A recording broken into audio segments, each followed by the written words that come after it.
Kwa majina naitwa Jasmine Chesko Ngumbi, ni mwanachama wa CCM, ni mwanachama kindakindaki, lakini pia ni mwanachama wa jumuiya ya vijana UVCCM.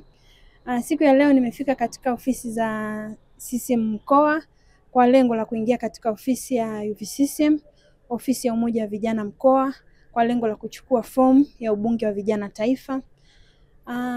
Kwa kweli binafsi nimejipima, nimejitathmini, nikaona ninatosha, na ndio maana nikaona ni vyema nije hapa nipate kuchukua fomu hii ili niweze kwenda kuwakilisha vijana wenzangu, lakini pia niende kuwa sauti ya vijana wenzangu endapo kama maamuzi ya mwisho yatafikia muafaka, lakini pia kama nitapitishwa na vikao vya mwisho. Kwa hiyo mimi niwaombe vijana wenzangu kutokea mikoa tofauti tofauti kiujumla kutokea Tanzania yetu, niwaombe vijana wenzangu, lakini pia niwape rai vijana wenzangu waende wakagombee, kwani nafasi ni nyingi na mama ametuamini. Mama ametuamini kwa sababu anaona vijana tunao uwezo, tunao nafasi ya kumsaidia Daktari Samia Suluhu Hassan katika kutekeleza majukumu tofauti tofauti, lakini pia katika kukitetea chama chetu na kukilinda chama chetu.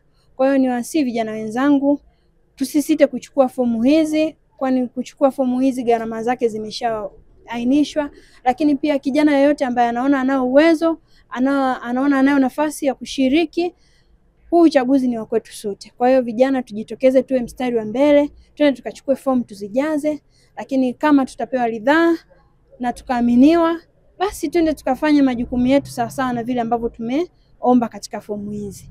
Mimi niwaombe sana vijana wenzangu, twende tukachukue fomu, tujitokeze kwa wingi kuchukua fomu, kwani gharama zilizowekwa ni gharama nafuu, lakini pia naamini tutakapochukua fomu hizi, basi tutakwenda kumsaidia Daktari Samia Suluhu Hassan katika utekelezaji wa ilani mpya hii ambayo imesomwa juzi, lakini tunaamini ilani iliyosomwa sasa hivi ni ilani ambayo ni nzuri na inatekelezeka. Kwa hiyo niwasihi vijana wenzangu tuwe mstari wa mbele, tusirudi nyuma, tusonge mbele, twende tukachukue fomu, tukamsaidia mama yetu Samia Suluhu Hassan katika kujenga chama chetu cha Mapinduzi. Kwa kweli mimi niseme kama tunavyojua jumuiya yetu ya UVCCM, jumuiya yetu ya umoja wa vijana ni tanuru la kuoka viongozi. Mimi naweza nikasema jumuiya yetu inaoka viongozi kwa namna tofauti tofauti, lakini pia inaoka viongozi wale ambao wakisimama kweli tunaona hawa ni viongozi ambao wametokana na umoja wa vijana. Kwa hiyo niwasihi pia hata vijana wenzangu, tunaona mifano mingi kutoka kwa kina Kenan kiongozi, lakini pia tunaona mifano mingi kutoka kwa kina Harry James, wamekuwa ni viongozi ambao wametokana na umoja wa vijana. Kwa hiyo mimi naamini kama jumuiya yetu inaoka viongozi wa namna hiyo, basi na vijana wengine wanao uwezo wa kufanya hivyo. Kwa hiyo kwa mifano hiyo miwili ninawasihi vijana wenzangu wajitokeze mbele, waende wakachukue fomu, kwani uongozi huwa hauanzi juu bali unaanzia chini.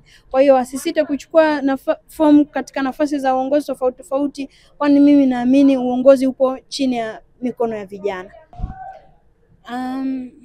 Naweza nikasema miradi mbalimbali imetekelezwa na inaendelea kutekelezwa chini ya Chama cha Mapinduzi ambacho kipo chini ya Daktari Samia Suluhu Hassan, kwa kuonesha namna gani chama chetu cha Mapinduzi kinaweza kikafanya mambo yaliyo mengi kwa wananchi wake, na kinaonesha namna gani Chama cha Mapinduzi kina mapenzi na wananchi wake. Kwa hiyo mimi naweza nikasema tusubiri mwezi wa 10 twende tukaoneshe ni namna gani Chama cha Mapinduzi kinaweza kikasimama mbele kuwatetea wananchi, ni namna gani Chama cha Mapinduzi kina mapenzi na wananchi wake, lakini ni namna gani Chama cha Mapinduzi kipo mstari wa mbele kuhakikisha wananchi wote wanapata haki zao sawa.